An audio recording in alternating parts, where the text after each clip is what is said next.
الحمد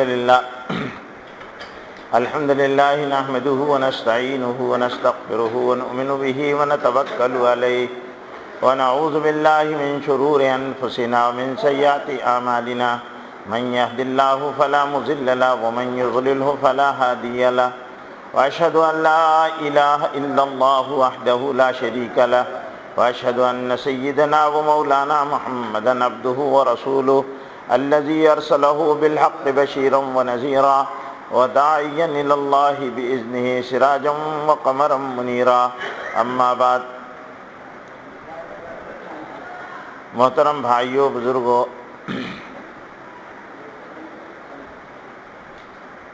اللہ رب العزت نے انسانوں کی ہدایت کے لیے دنیا میں جن لوگوں کو بھیجا ان کو نبی کہتے ہیں، رسول کہتے ہیں۔ وہ دنیا میں تشریف لائے اور دین کی محنت اور اللہ کے بندوں کے تعلق کو اللہ سے جوڑنے کی محنت کرتے رہے، تو ان کے ساتھ ان کی قوموں نے بڑے برے سلوک کیے۔ ان کی قربانیاں اور ان کے مجاہدے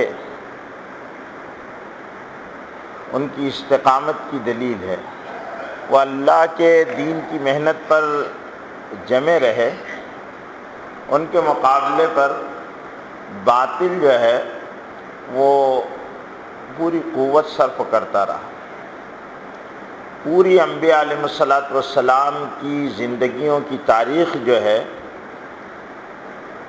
وہ اس بات کی شاہد ہے کہ اللہ کے دین کے لیے سب سے زیادہ نبیوں کو ستایا گیا، اور اکثر ایسا ہوا ہے کہ نبی مارے گئے، ستائے گئے، بلکہ شدید ترین تکالیف کا سامنا کرنا پڑا، ان کو ہجرتیں کرنا پڑی۔ بسا اوقات انبیاء علیہ السلام کے ساتھ بعضی قوموں نے یہ سلوک کیا کہ ان کو زندہ جلایا گیا اور ان کے قتل تک ہوئے۔ قرآن مجید نے کہا یقتلون النبیین بغیر الحق، وہ نبیوں کو ناحق قتل کر دیا کرتے تھے۔ انبیاء علیہ السلام اللہ کے دین کے لیے قتل ہوتے رہے اور جام شہادت نوش کرتے رہے۔ ان کی قربانیوں کا اصل مقصد اللہ کے دین کا غلبہ تھا۔ یہ انسانوں کے خیر خواہ اور بھلائی کے چاہنے والا طبقہ ہوتا ہے نبیوں کا۔ ان کے اندر اللہ تعالیٰ انسانوں کے ساتھ محبت اور ہمدردی کے جذبات پیدا کر دیتا ہے کہ اللہ کے بندے کسی طرح تو راہ راست پر آ جائیں۔ گزشتہ ہفتے آپ نے حضرت نوح علیہ السلام کی محنت کا نقشہ جو قرآن نے کھینچا ہے اس کو آپ نے سنا کہ حضرت نوح علیہ السلام کس طرح 950 برس تک اللہ کی طرف بلاتے رہے۔ قوم انکار کر رہی ہے، استہزاء مذاق اڑا رہی ہے، ستا رہی ہے، پریشان کر رہی ہے، نبی اس کے باوجود بھی بددل نہیں ہوتے، وہ محنت کرتے رہتے ہیں، لیکن جب نا امیدی کی انتہا ہو جاتی ہے، نتائج بالکل نہیں نکلتے، تو نبی اپنے مدعے کو اللہ کے حضور میں بیان کرتے ہیں، پھر اللہ کی طرف سے پکڑ آتی ہے، پھر قومیں اپنے عبرتناک انجام کو پہنچتی ہے۔ قرآن نے ایسے کئی نبیوں کے واقعات کو بیان کیا ہے، اور قرآن کس لیے بیان کرتا ہے قوموں کے، نبیوں کے حالات؟ قرآن کے بارے میں ایک بات یہ سمجھ لیجئے کہ قرآن قصے کہانیوں کی کتاب نہیں ہے، نہ وہ ٹیکسٹ بک ہے، نہ وہ کوئی اسٹوری کی کتاب ہے، کہانیوں کی کتاب ہے، بلکہ قرآن کتاب ہے انسانوں کی ہدایت کے لیے۔ تو نبیوں کے جو واقعات بیان کیے گئے ہیں اس میں تذکیر کا، ہدایت کا پہلو ہوتا ہے کہ ہم اس سے نصیحت حاصل کریں۔ نبیوں کی محنت یہ پیغام ہے دین کی محنت کرنے والوں کو اس بات پر کہ نا امیدی اختیار نہیں کرنا چاہیے، استقامت کے ساتھ دین کی محنت میں تسلسل کے ساتھ لگے رہنا چاہیے۔ اور انسانوں کو، عام انسانوں کو پیغام یہ ہوتا ہے کہ جہاں دین حق کی محنت ہو رہی ہے وہاں ان کا ساتھ دینا چاہیے۔ اگر ان کی مخالفتیں ہوتی ہیں تو اپنے آپ کو بچا کر ان کی مدافعت میں ہم لوگوں کو آگے بڑھنا چاہیے۔ قرآن نے اسی لیے ان واقعات کو بیان کیا۔ حضرت نوح علیہ السلام، حضرت سیدنا ابراہیم علیہ السلام کے ساتھ بھی یہی سب ہوا۔ ایک جبار بادشاہ کے مقابلے پر حضرت ابراہیم علیہ السلام کو بھیجا گیا۔ حضرت ابراہیم علیہ السلام کو آگ میں ڈالا گیا۔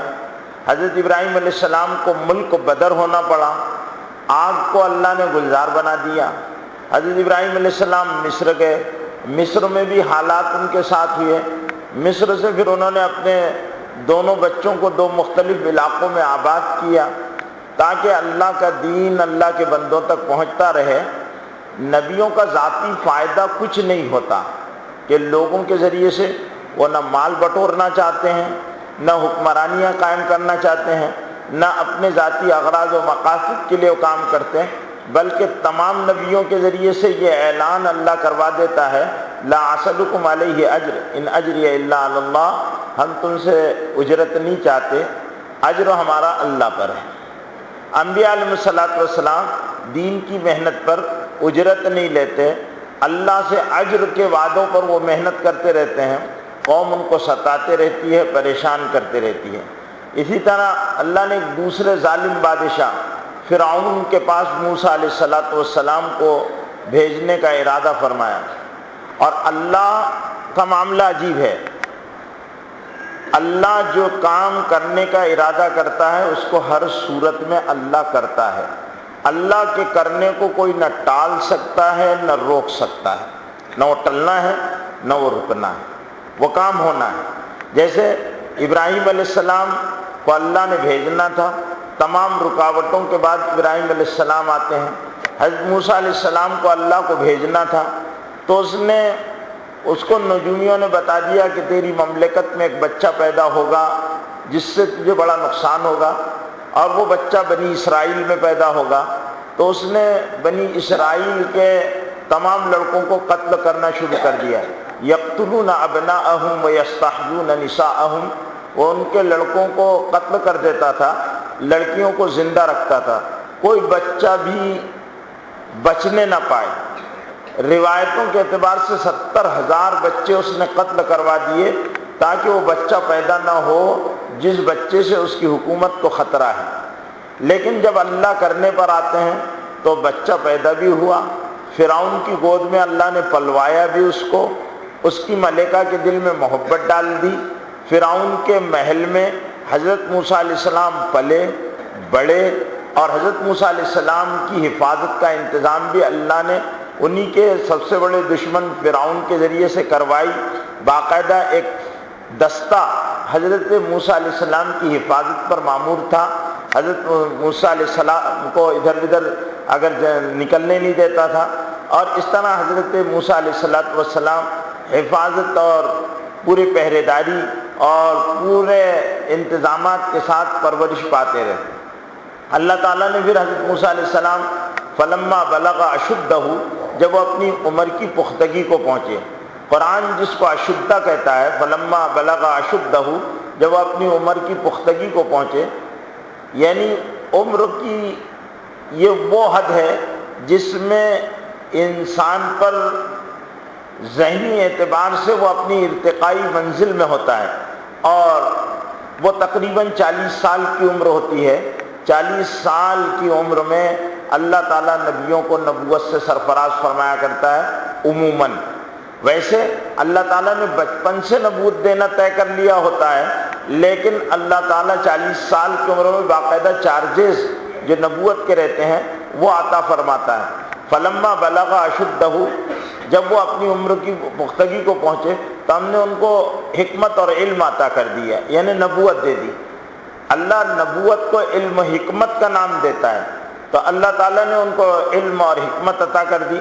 اب موسیٰ علیہ السلام کو کہا کہ اذهب الی فرعون انہ طغی، جس کی گود میں پلے ہو اسی کی اصلاح کرنا ہے، جاؤ اذهب الی فرعون انہ طغی، اس نے سر اٹھا رکھا ہے، اس نے سر اٹھایا ہے، اس کا سر جھکانا ہے، اس کی سرکشی مٹانا ہے، اس کی اصلاح کرنا ہے، انہ طغی۔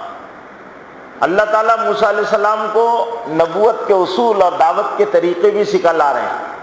کیوں؟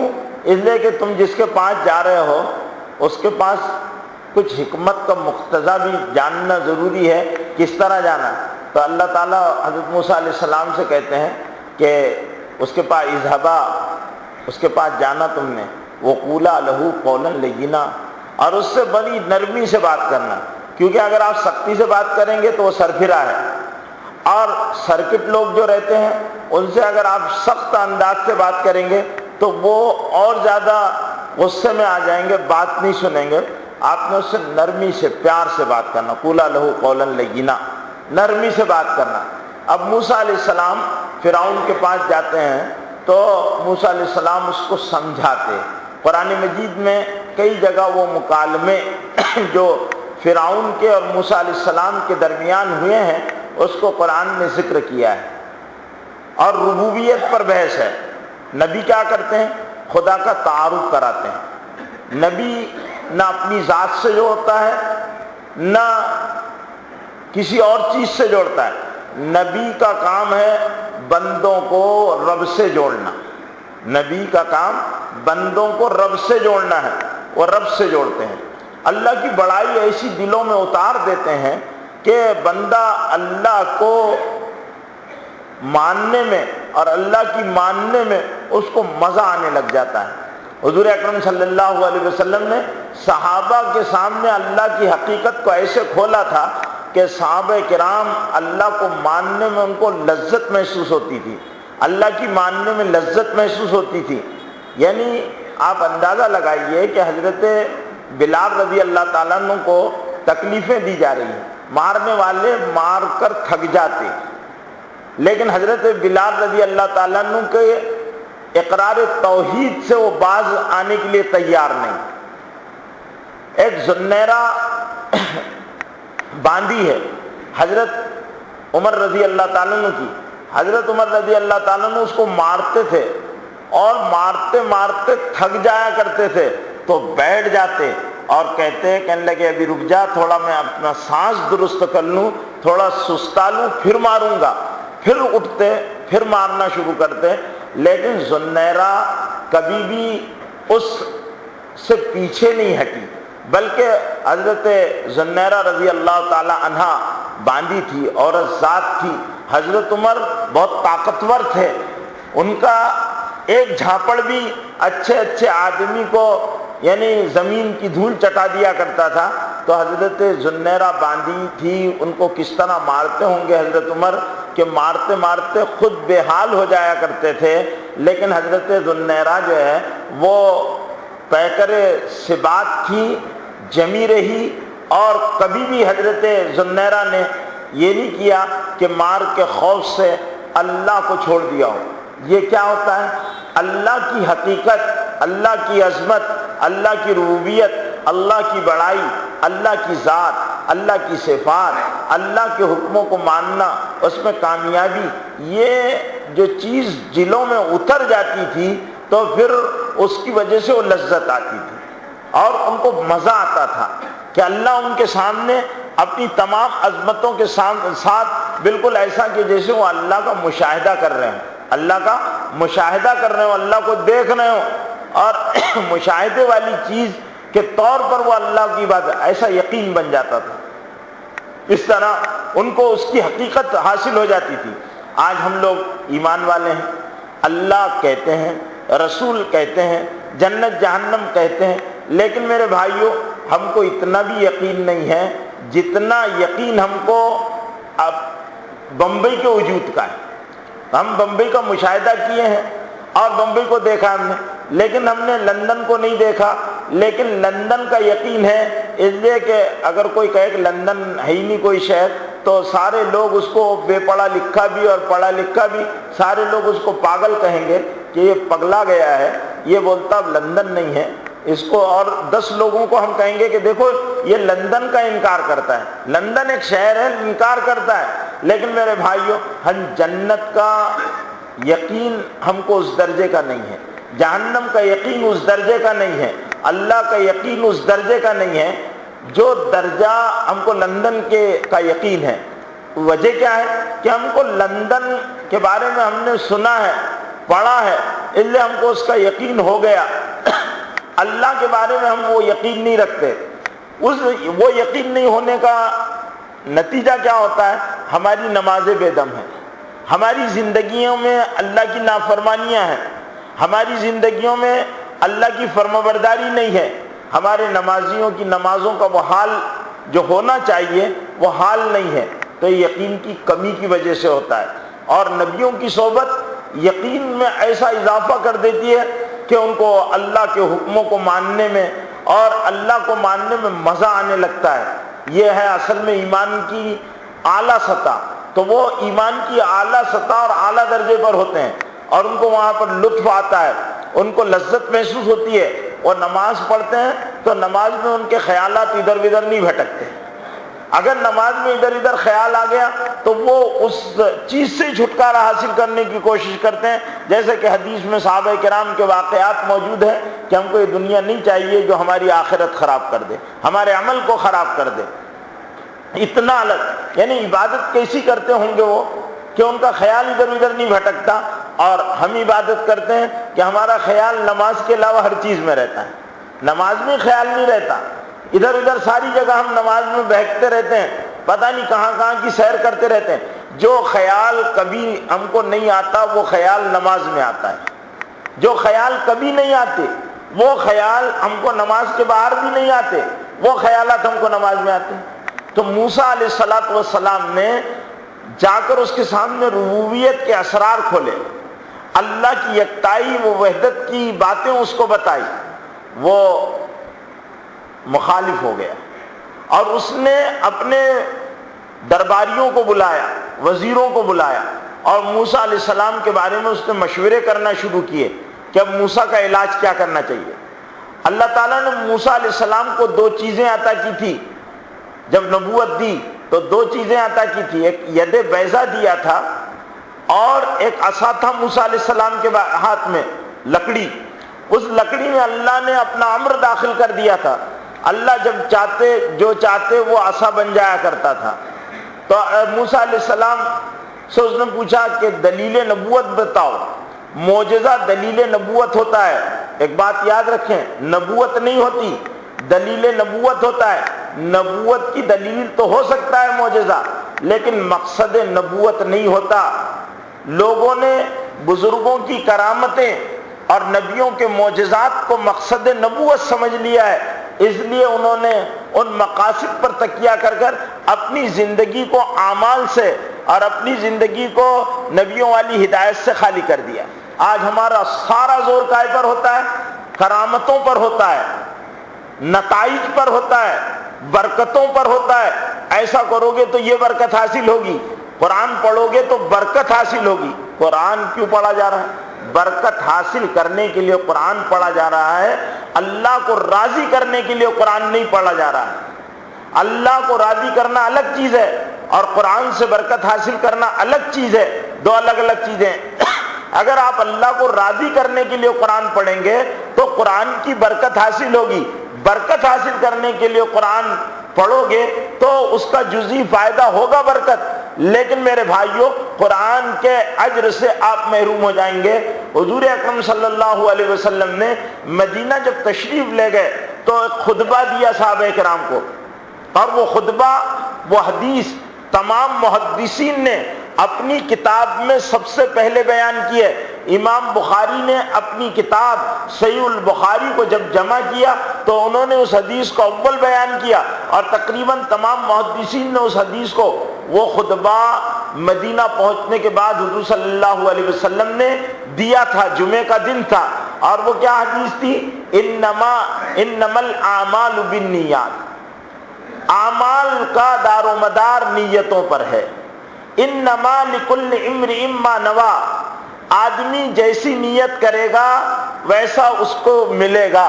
انما لکل امرئ ما نوی فمن كانت هجرته الى الله ورسوله فهجرته الى الله ورسوله، جس کی ہجرت اللہ اور رسول کے لیے ہوگی تو اس کو اللہ اور رسول ملے گا۔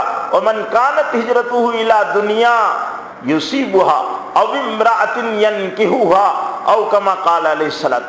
اور اگر کسی کی مقصد ہجرت تو فرض ہو گئی تھی، اب ہجرت کرنے والوں نے اگر مقصد بنا لیا کہ فلانی عورت سے نکاح کرنا ہے تو نکاح حاصل ہوگا، ہجرت کا ثواب حاصل نہیں ہوگا۔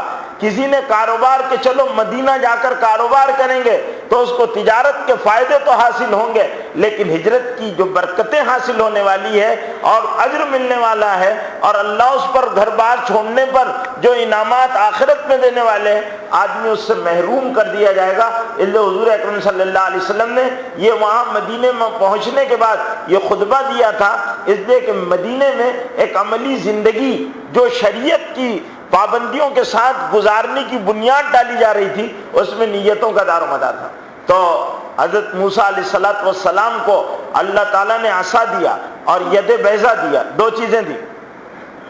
گئے دلیل نبوت، اس نے پوچھا تمہارے پاس اس کی دلیل کیا ہے؟ تو حضرت موسیٰ علیہ السلام نے اپنی بغل میں ہاتھ ڈالا تو وہ ہاتھ ایک دم روشن ہو گیا، ایک دم سفید روشن ہو گیا، چمکنے لگا۔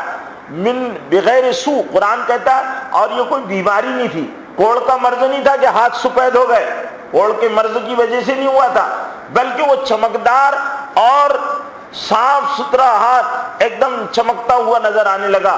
قرآن کہتا ہے بغیر سو، وہ کوئی بیماری نہیں تھی۔ موسیٰ علیہ السلام نے وہ ہاتھ بتایا اور عصا ڈالا تو عصا سانپ بن گیا، اژدے کو، لکڑی کو اللہ تعالیٰ نے، اور دوڑنے لگا تو فرعون نے کہا کہ یہ تو بڑا جادو لے کر آیا ہے۔ اب اس کی آنکھوں پر بعض مرتبہ کیا ہوتا ہے، حق کو سمجھنے کے لیے پردہ پڑ جاتا ہے، اور پردہ کیسے پڑتا ہے؟ مفادات کی وجہ سے پڑتا ہے۔ فرعون کے مفادات ملک سے تھے، مال سے تھے۔ آج بھی دنیا میں جتنی باطل تحریکیں چل رہی ہے، جتنی بھی باطل تحریکیں، ان کے پیچھے مادیت کا ایک بہت بڑا سامان ہے، مفادات ہیں، پیسہ مل رہا ہے۔ اس وجہ سے وہ پیسوں کی لالچ میں آدمی اس طرح کی باطل اور غلط چیزوں کو اختیار کر رہا ہے۔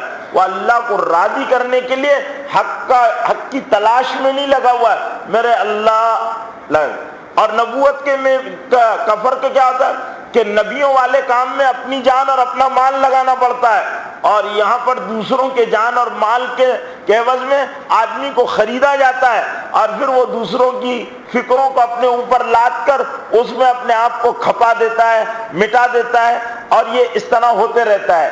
تو حضرت موسیٰ علیہ السلام اس کے پاس دلیل نبوت لے کر پہنچے تو اس نے سارے جادوگروں کو جمع کیا اور اعلان کرا دیا۔ اس زمانے میں جادو کے بارے میں ایک بات یاد رکھیے کہ جادو حق ہے، جادو جو ہے وہ حق ہے، اور جادو ہوتے رہتا ہے۔ اللہ تعالیٰ نے دنیا میں جادو کا سب سے بڑا مرکز بابل رہا ہے۔ اللہ تعالیٰ نے دو فرشتے وہاں ہاروت اور ماروت بھیجے تھے، اور ان ہاروت اور ماروت کو اللہ تعالیٰ نے، ان فرشتوں کو سورہ بقرہ میں پہلے پارے میں اللہ تعالیٰ نے ان کا نازل کرنے کا مقصد بھی بیان کیا کہ وہ ایک علامت کے طور پر آئے تھے کہ دیکھو جادو مت سیکھو، جادو سیکھنا نہیں۔ اور وہ کیا ہوتا تھا کہ جادو کے ذریعے سے کچھ لوگوں کو اللہ ہی کی مرضی اور مشیت سے نقصان پہنچ جاتا تھا، تو اللہ تعالیٰ نے منع کرا، اور وہ فرشتے کہا کرتے تھے نہیں، سیکھنا نہیں، لیکن وہ سیکھا کرتے تھے۔ اللہ نے فرشتوں کو واپس بلا لیا۔ بعض لوگ کہتے ہیں کہ فرشتے اسرائیلی روایتیں ہیں فرشتوں کے تعلق سے، وہ سب بیہودہ روایتیں ہیں، غلط ہیں۔ اللہ نے فرشتے نازل کیے، فرشتے اپنا کام کر کر واپس چلے گئے۔ بابل تھا، اس کے بعد دنیا میں جادو ہمیشہ رہا، بابل میں رہا، پھر اس کے بعد جیزہ میں رہا، مصر میں رہا، اور مختلف علاقے اسوان وغیرہ کے علاقوں میں جادو رہا، مصر میں جادو رہا۔ یہودی آج بھی دنیا کے سب سے بڑے جادو کے جاننے والے دنیا میں یہودی ہے، سب سے زیادہ یہودی ہے۔ اور جادو جو ہے اس کا سیکھنا حرام، اس کا سکھانا حرام۔ جادو کرنے والے پر اللہ، رسول، فرشتوں اور ساری مخلوقات کی لعنت ہے، اور جادو کے ذریعے سے نقصان پہنچایا جاتا ہے۔ جادو عام طور پر ایسے دنوں میں کیا جاتا ہے جن دنوں میں کچھ جو فلکیات کی منزلیں ہیں وہ اس میں چاند اپنا سفر کرتا ہے، ستارے مختلف مدارج کے اندر اپنا قیام کرتے ہیں، تو انہی موسموں کے اعتبار سے وہ جادو کا عمل ہوتا ہے۔ خاص طور سے دیوالی کے پیریڈ میں، دسہرے میں یہ جادو بڑے زوردار طریقے پر کیے جاتے ہیں، اور بہت زیادہ۔ اس لیے علماء نے لکھا ہے کہ جب ایسے ان کے تہوار آئیں تو اس موقع پر اپنے گھروں میں سورہ بقرہ کے پڑھنے کا خوب اہتمام کرنا چاہیے، تاکہ ان کے اثرات سے آپ اپنے آپ کو بچا کر محفوظ رکھ سکیں۔ حضرت موسیٰ علیہ السلام کے زمانے میں سارے بڑے بڑے جادوگر آئے، اپنے اپنے فن کے ماہر آئے، انہوں نے اپنا مظاہرہ ایک بڑا میدان میں، بڑے جگہ میں، میدان میں مظاہرہ ہوا، اور انہوں نے اپنا جادو بتایا۔ اب حضرت موسیٰ علیہ السلام کو اللہ کہہ رہے گھبرانا نہیں، انہوں نے نظر بندی کر دی ہے، انہوں نے نظر بندی کر دی ہے، اور یہ جو نظر آ رہے یہ تھوڑی دیر میں، اب تم اپنا بعد میں ڈالو۔ انہوں نے حضرت موسیٰ علیہ السلام کو چیلنج کیا کہ اے موسیٰ تم پہلے ڈالنا یا ہم پہلے ڈالنا؟ موسیٰ علیہ السلام نے کہا تم پہلے ڈالو۔ انہوں نے پہلے ڈالا، اب ان کے سانپ اور جو بھی بنایا انہوں نے میدان میں دوڑتے ہوئے نظر آ رہے۔ اب کہا موسیٰ اب تمہاری باری ہے۔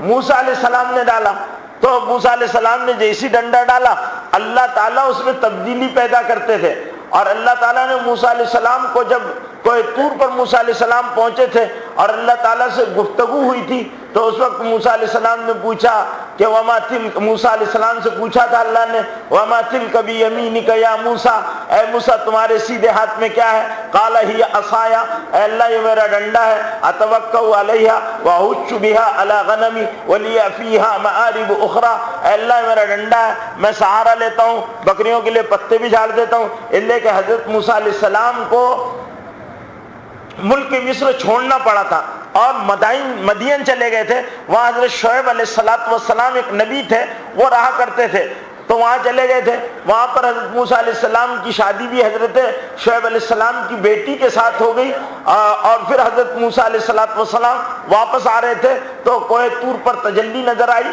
موسیٰ علیہ السلام نے وہاں پر ان کو اللہ سے مکالمہ ہوا، آگ لینے گئے تھے، اللہ تعالیٰ نے پیغمبری عطا کی، موسیٰ علیہ السلام کو عصا ہاتھ میں تھا، تو اللہ تعالیٰ نے ان کو کہا القیہا یا موسیٰ۔ حضرت موسیٰ علیہ السلام کو اللہ اپنی قدرت دکھا رہے، کیونکہ موسیٰ علیہ السلام کا خاندان نبیوں والا خاندان، سسرال نبی کا گھرانہ۔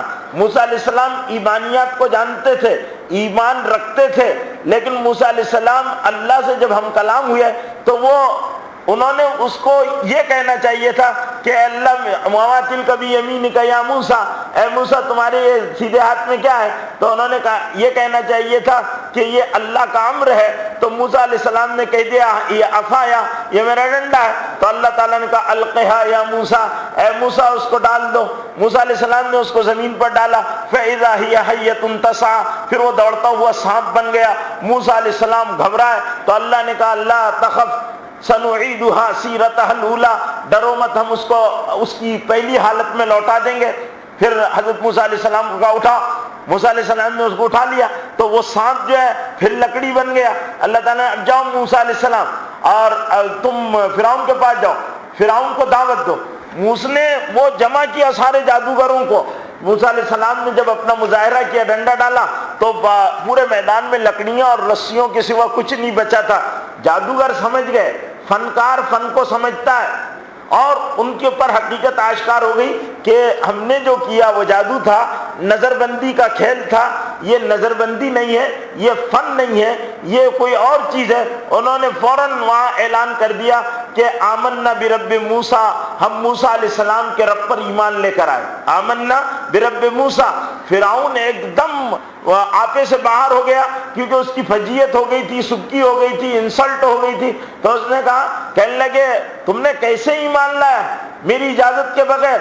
تو انہوں نے کہا کہ اب کچھ بھی ہو، ہم ایمان لا چکے ہیں، ہم جانتے ہیں تو بیوقوف ہے، تو کیا جانے کہ علم کیا ہوتا ہے اور فن کیا ہوتا ہے اور کلا کیا ہوتی ہے۔ ہم جانتے ہیں کہ موسیٰ علیہ السلام نے جس چیز کا مظاہرہ کیا وہ الگ چیز ہے، اور وہ یہ ہمارا چیز الگ تھی، یعنی ہمارے جادو کے سامنے ان کا نہیں چلا۔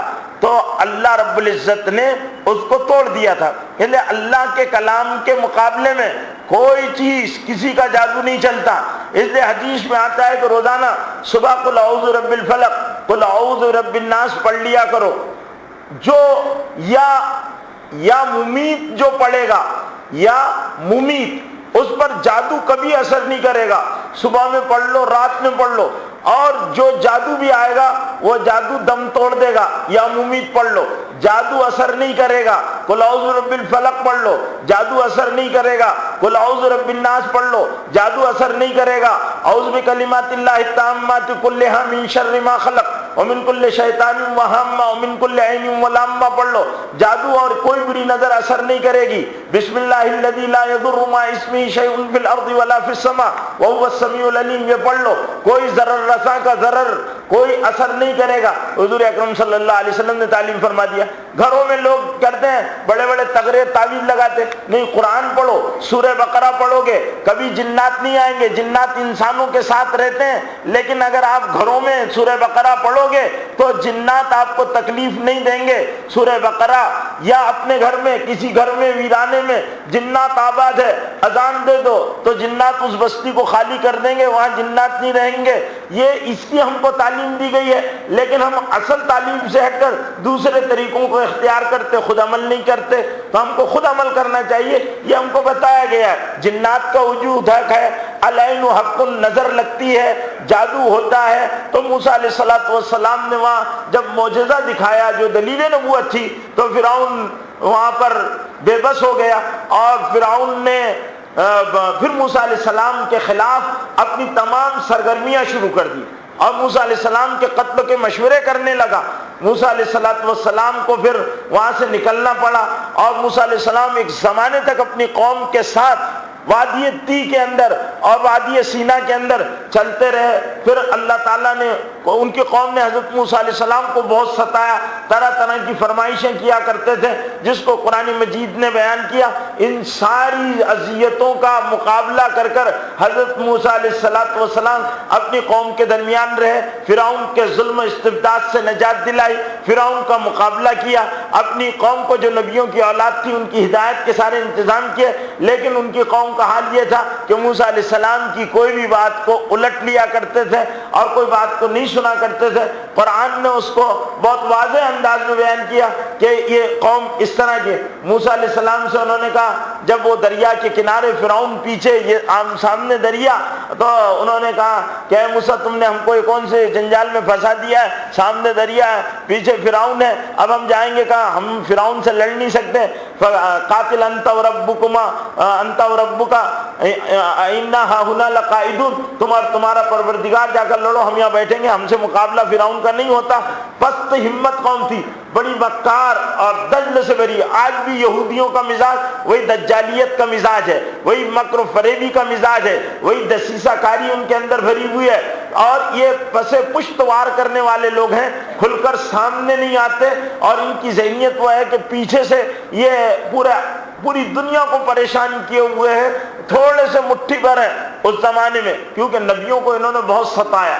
بڑے بڑے انبیاء علیہ السلام آئے، ان کے قاتل ہیں یہ، اور انہوں نے ہمیشہ نبیوں کو دکھ دیا۔ تو حضرت موسیٰ علیہ السلام اس قوم سے ہمیشہ دل برداشتہ رہے، اور انہوں نے طرح طرح کے مطالبے کیے جو آپ قرآن مجید میں پڑھیں گے. کبھی کہا ہم کو پانی چاہیے، موسیٰ ہم کو پانی چاہیے. حضرت موسیٰ علیہ السلام کو اللہ نے سے دعا کی، موسیٰ علیہ السلام نے، کہ اللہ یہ پیاسے ہیں، اگر ان کو پانی نہیں ملے گا تو میری جان کھا جائیں گے. تو اللہ تعالیٰ نے کہا وَاضْرِبْ بِعَصَاكَ الْحَجَرَ فَانْفَجَرَتْ مِنْهُ اثْنَتَا عَشَرَةَ عَيْنًا.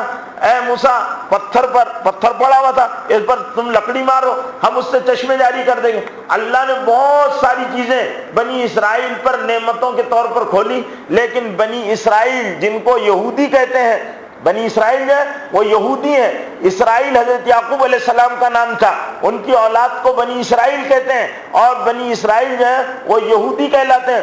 یہ یہودی جو ہیں نبیوں کی اولاد ہیں، لیکن انہوں نے اپنے مزاج کو ایسا بدلا اور ایسے خراب ہوئے یہ کہ انہوں نے ہمیشہ نبیوں کے لیے مسائل پیدا کیے، ستاتے رہے، تکلیفیں دیتے رہے. خود حضور اکرم صلی اللہ علیہ وسلم کو سب سے زیادہ دکھ پہنچانے والے یہ یہودی تھے. حضور اکرم صلی اللہ علیہ وسلم کے خلاف انہوں نے یہ کیا کہ قوموں کو جمع کیا عرب کے اور مدینے پر چڑھوائی کروائی. انہوں نے پس پردہ دھوکے بازیاں کی، حضور اکرم صلی اللہ علیہ وسلم سے وعدہ خلافیاں کی. حضور اکرم صلی اللہ علیہ وسلم کو بدنام کرنے کے لیے انہوں نے پورا مشن اٹھایا. اور آج بھی یہ حضور اکرم صلی اللہ علیہ وسلم کے ذات اقدس پر طرح طرح کی حرکتیں کرتے رہتے ہیں. کہیں فلمیں بناتے ہیں، کہیں آپ کے خلاف مضامین لکھتے رہتے ہیں، کہیں آپ صلی اللہ علیہ وسلم کے ازواج مطہرات پر طرح طرح کی بہتان تراشیاں کرتے رہتے ہیں، کہیں صحابہ کرام پر نکیر کرتے ہیں، کبھی ان کو بدنام کرنے کی کوشش کرتے ہیں.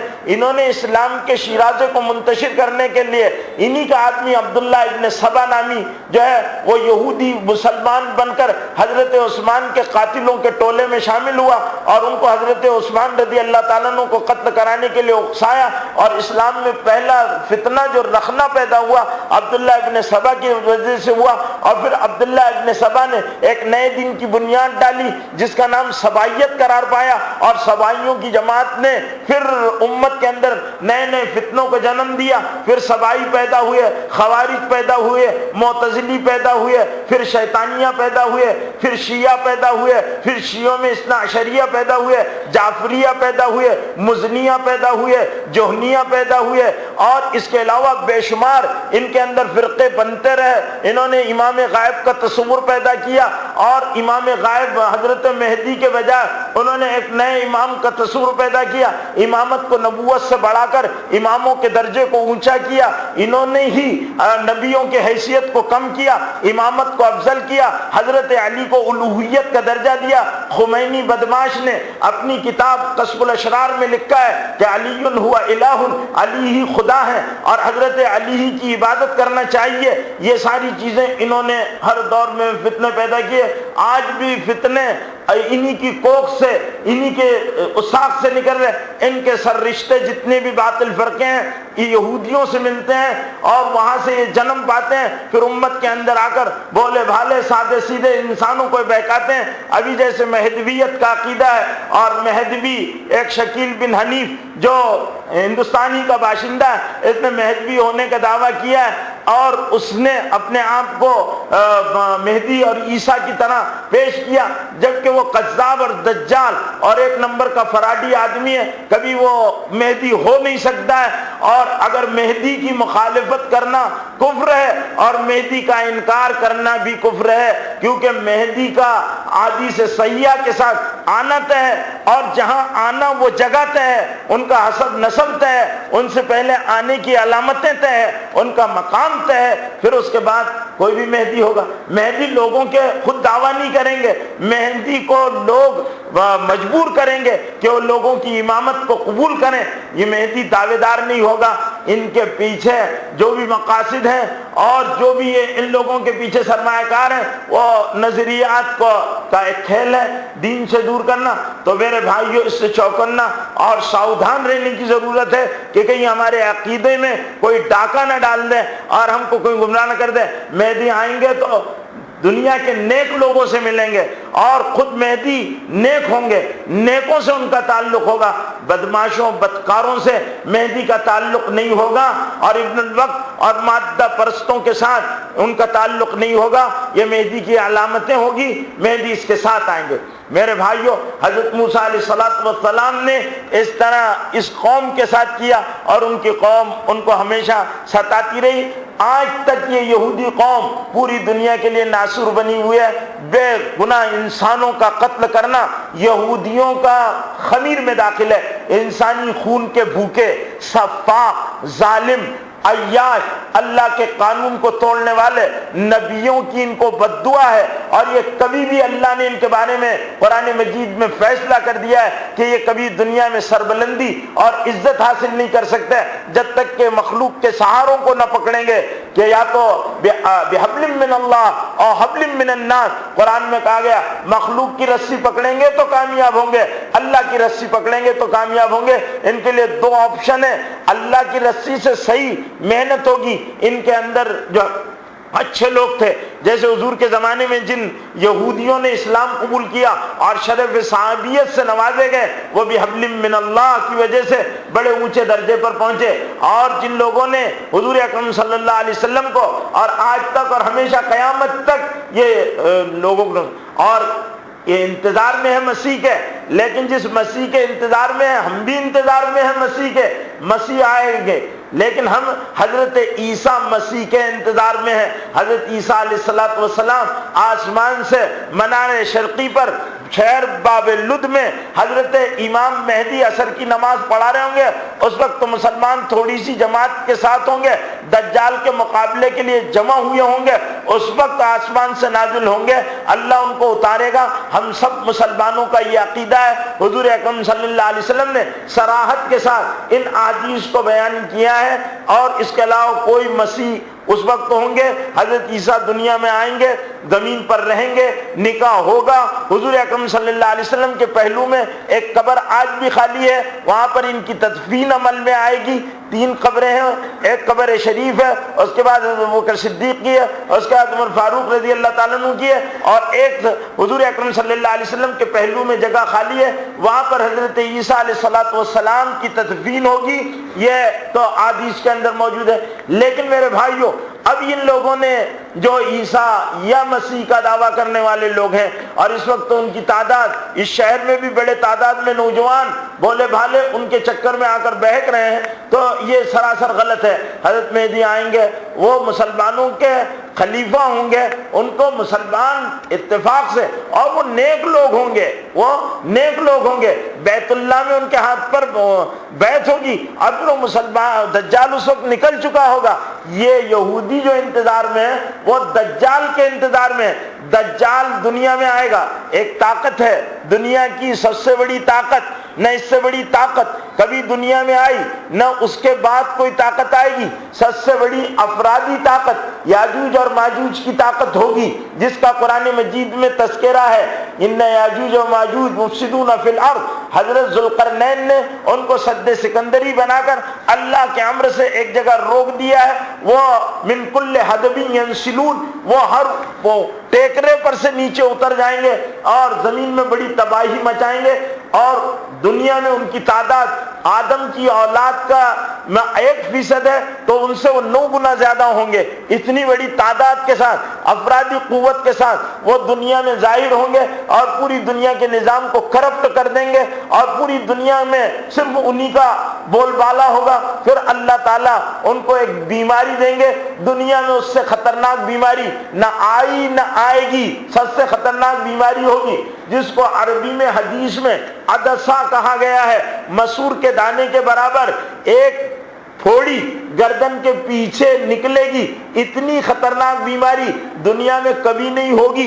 وہ بیماری یہاں پر ہوگی، جس کے وہ دانہ اٹھے گا، وہ دانہ اس کی ہلاکت کا سبب بنے گا، اور وہ پوری کی پوری قوم یاجوج و ماجوج کی زمین پر مردہ لاشوں کی شکل میں پڑ جائے گی۔ پوری دنیا میں تعفن پھیلے گا، بدبو ہی بدبو ہوگی، اور پوری دنیا خراب ہو جائے گی، بیماریاں پھوٹ پڑے گی اس کی وجہ سے۔ پھر اللہ تعالیٰ ایک بارش بھیجے گا، ہوا چلائے گا، پھر وہ ساری لاشوں کو وہ سمندر میں لے جا کر ان کو پھینک دے گا اور پھر زمین پاک ہو جائے گی. پھر اس کے بعد دنیا میں اچھے حالات اللہ پیدا کرے گا. یاجوج ماجوج کے خوف سے چھپے ہوئے لوگ زمین پر ظاہر ہوں گے. ایک مرتبہ پوری دنیا میں امن سلامتی اسلام ہی کا غلبہ ہوگا. پھر اس کے بعد دجال کا وجود ہوگا. پھر دجال کے خاتمے کے بعد دجال نکلے گا. دجال ایک ایسی بڑی طاقت ہوگا, یہ سب سے بڑا کیپٹل والا, سب سے بڑا پاور والا ہوگا. دجال موجود ہے, دجال نکلے گا. یاجوج ماجوج موجود ہے, نکلیں گے. حضرت مہدی موجود نہیں ہے, حضرت مہدی پیدا ہوں گے. حضرت عیسیٰ آسمان پر ہے, نازل ہوں گے. یہی حضور اکرم صلی اللہ علیہ وسلم نے ہم کو بتایا ہے, اسی پر ہم کو ایمان لانا چاہیے.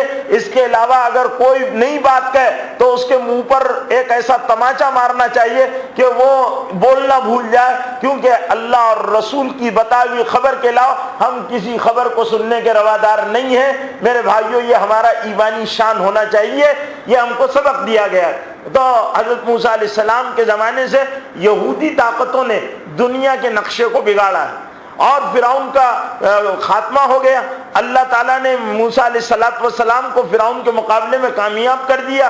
اور اس کے بعد پھر جب موسیٰ علیہ السلام کی قوم نے طرح طرح کے مطالبے کیے, توریت کو پسے پش ڈال دیا, گوشالہ پرستی شروع کر دی, گائے کو بچھڑے کو انہوں نے بنا لیا. کیونکہ ان کے زمانے میں ایک جادوگر تھا جس کا نام سامری تھا, جس کو 2 جگہ قرآن مجید میں 3 جگہ یا 2 جگہ قرآن مجید میں سورہ طٰہٰ میں اللہ نے سامری کا ذکر کیا ہے. سامری نے ایک حضرت جبریل آئے تو حضرت جبریل کے پیروں کی مٹی اٹھا لی, اور وہ جنت کی مٹی تھی. اس نے قوم کے زیورات جمع کیے اور اس کو پگھال کر ڈھال کر ایک گوشالہ بچڑا بنا لیا, اور وہ بچڑا بنا کر اس میں وہ مٹی ڈال دی. اس سے آوازیں نکلا کرتی تھی اور وہ طرح طرح کی باتیں کرتا تھا. اب انہوں نے اس کو پوجنا شروع کر دیا اور اس نے کہا کرنے لگے یہ تمہارا رب ہے. حضرت موسیٰ علیہ السلام اللہ کے بلانے پر اپنے رب کی میقات کو 40 یوما, قرآن نے کہا 40 دن کی 40 لیلہ, 40 راتوں کی میقات پوری کرنے کے لیے اللہ کے پاس گئے ہوئے تھے.